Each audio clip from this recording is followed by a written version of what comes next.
นี่คือเสียงจากคนชายแดนมันทำให้เจ็บปวดเหลือแสนใครกันจะเข้าใจเท่าคนชายแดนสิ่งที่สูญเสียไปไม่มีอะไรมาทดแทนบึ้มลูกระเบิดแหวกอากาศลงที่บ้านเสียงกรีดร้องของสัญชาตญาณสับสนไปหมดหน้ามืดโลนลานเสียงผู้ใหญ่บ้านบอกให้เข้าบังเดิมมองไปเห็นแต่ขม่าวดินปืนกลุ่มควันในหูอึ้งนึกว่าเป็นฝันสักพักก็มีประกาศให้อพยพกันทั้งผู้ใหญ่และเด็กร้องไห้กลัวจนตัวสั่นนี่คือเสียงจากคนชายแดนมันทำให้เจ็บปวดเหลือแสนใครกันจะเข้าใจเท่าคนชายแดนสิ่งที่สูญเสียไปไม่มีอะไรมาทดแทน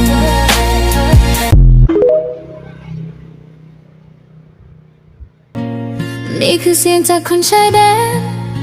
มันทำให้เจ็บปวดเหลือแสนใครกันจะเข้าใจเท่าคนชายแดนสิ่งที่สูญเสียไปไม่มีอะไรมาทดแทนบึ้มลูกระเบิดแหวกอากาศลงที่บ้านเสียงกรีดร้องของสัญชาตญาณสับสนไปหมดหน้ามืดโลนลาน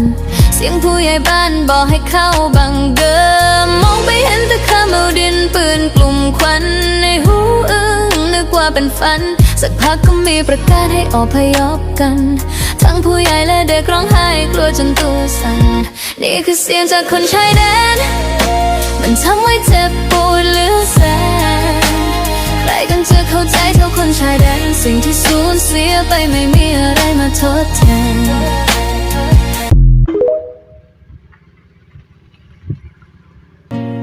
นี่คือเสียงจากคนชายแดนมันทำให้เจ็บปวดเหลือแสนใครกันจะเข้าใจเท่าคนชายแดนสิ่งที่สูญเสียไปไม่มีอะไรมาทดแทนทุกคนนี่ก็เป็นคลิปวิดีโอที่ว่าเพิ่นได้ต้อนรับนักเรียนแล้วก็ทหารใจกล้าเนาะผู้ที่เพิ่นเสียสละเพื่อชาติทุกคนเนาะสาวเกตแก้วก็ขอแสดงความเสียใจกับครอบครัวของเพิ่นหลายๆเนาะที่ว่าได้ประสบแบบนี้ทุกคนสาวเกตแก้วขอแสดงความเสียใจและขอให้ทุกคนสู้ๆนะทุกคนเนาะซึ่งแบบเห็นแล้วทุกคนโอ้โหทหารใจกล้าปกป้องบ้านเมืองปกป้องประเทศชาติเนาะทุกคนเนาะเอาแล้วเนาะทุกคนหลังจากที่เราได้ฟังคลิปวิดีโอเซากันแล้วว่าแล้วสาวเกตแก้วก็จะพาพี่ๆ FC ทุกคนไปรับชมคลิปบรรยากาศที่มันเป็นเฮาเครียดตึงมาหลายแล้วทุกคนก็เลยมาเบิ่งคลิปวิดีโอคลายเครียดกันนิดๆเนาะทุกคนเนาะไปเลยไปฟังไปรับชมกันนี่ก็เป็นคลิปทหารของเพิ่นเดียวเพิ่นได้เฮ็ดออกมาคลายเครียดอะไรทุกคนเนาะต้องขออนุญาตทุกคนในภาพแล้วก็นช668ได้รับอภัยโทษโอ้โห25 ปีเต็มๆแห่งความแค้นวันที่กูรอคอยมาถึงมันต้อง688สิวะเป็นคลิปที่ ไม่ใช่ เพิ่นได้เฮ็ด คนว่ะ คอนเทนต์ออกมาเนาะทุกคนเนาะก็เลยแบบคล้ายๆกับมีความหวังแหละทุกคนเดี๋ยวกินคุกแล้วทุกคนอยากออกไปแก้แค้นอาจจะประมาณนี้แหละเนาะโอ้เอาเจือนอันนี้ก็เป็นคลิปวิดีโอคล้ายๆเครียดทุกคนหลังจากที่ว่าเราได้ตามข่าวมาตลอดแล้วทุกคนก็เลยแบบสกิดแก้วก็เลยจะเอาคลิปนี้มากูจะอยู่กี่ปีก็ได้ ถ้าไม่มีมึงคล้ายๆเครียดน้ำกันกับพี่ทหารสาวอย่าบอกว่าเธอรักคนอื่นเลยได้แบบมีหอยยิ้มอย่าบอกว่าเธอเห็นเขาดีมากเท่าไรได้โปรดอย่ามาย้ำว่าเธอมีใจกลัวมันจะร้องไห้ออกมาทำไมร้องแต่เพลงนี้รอบสุดท้ายนะทุกคนนะเป็นรอบสุดท้ายนี่กะเพลงแม่งบาดโอ้โหมีปมเพื่อนก็แบบซ้ำเติมอยู่นั่นแหละเพื่อนอะซ้ำเติมตลอดเฮ้ย